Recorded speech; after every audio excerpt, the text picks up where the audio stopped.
Welcome.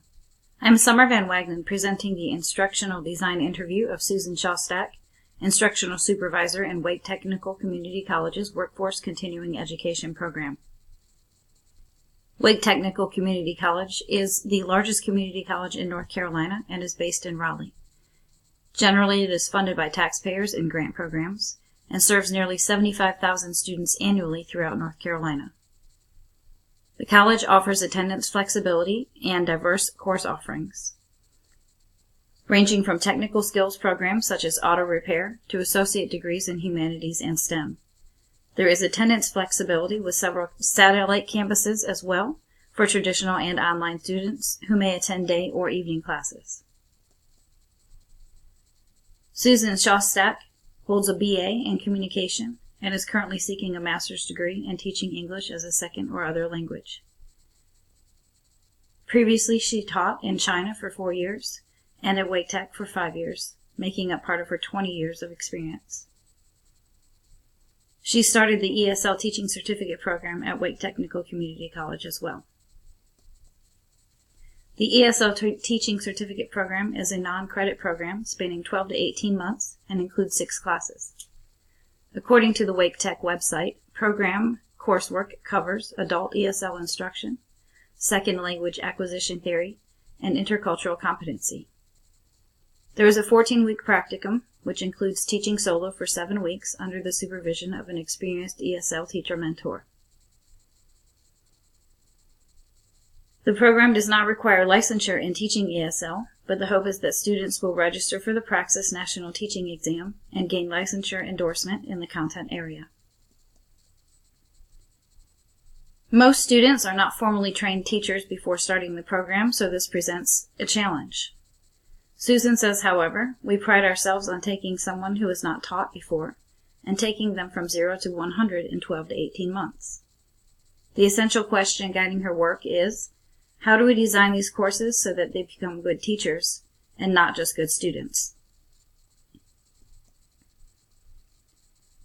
In each chapter of Designing Effective Instruction, Morrison et al. Pose several questions to consider, meant to frame the reader's interaction with the text. These questions framed inquiry and guided the development of questions used for this interview. Specifically, what elements make a good instructional design? How should design be approached? And why should attention be paid to defining the design process? The ultimate question is how to distill ID process into the most generic form. The interview was conducted by first contacting a previous Workforce Continuing Education Program supervisor at Wake Tech for suggestions. He suggested Shostak, who supervises courses and the ESL certificate program. The interview was conducted in her office at the Beltline Education Center and took about 2 hours. Some of the major themes from the interview centered on preparing students for real-life application. Essentially, the program is teaching teachers to teach. It is theory-based, but seeks to train students in applying that theory to practice so that they may be effective instructors. The original design of the program left some students unprepared for the practicum.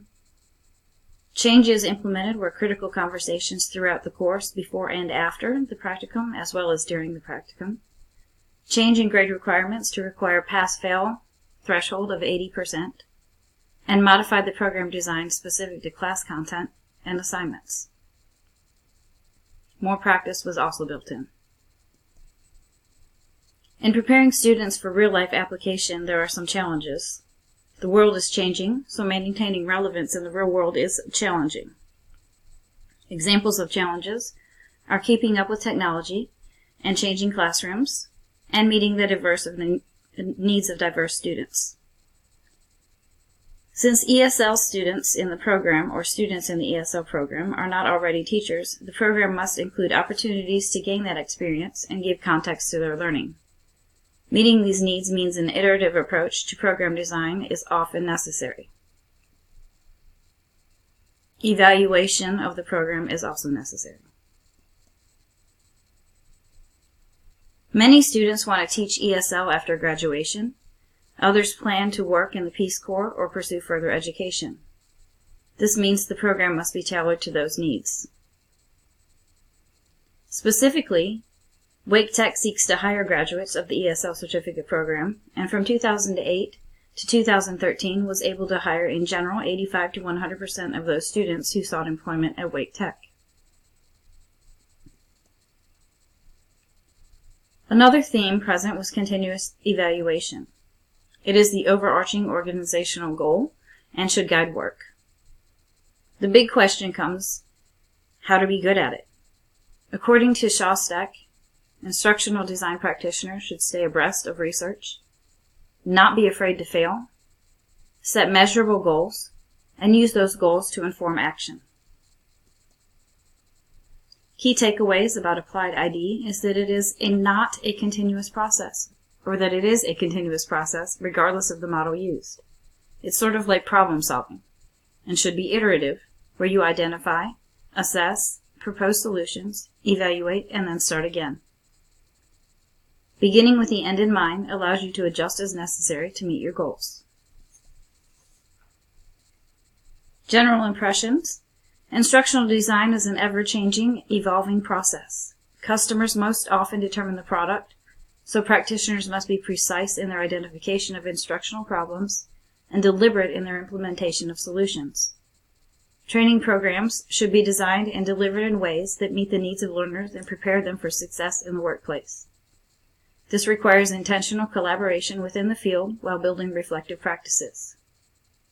So what does this mean? Needs assessment and identifying problems should drive design. The underlying work is always to evaluate your project and your product. Don't be afraid to try and fail, but do your due diligence before starting. And finally, make use of colleagues and maintain open dialogue with them.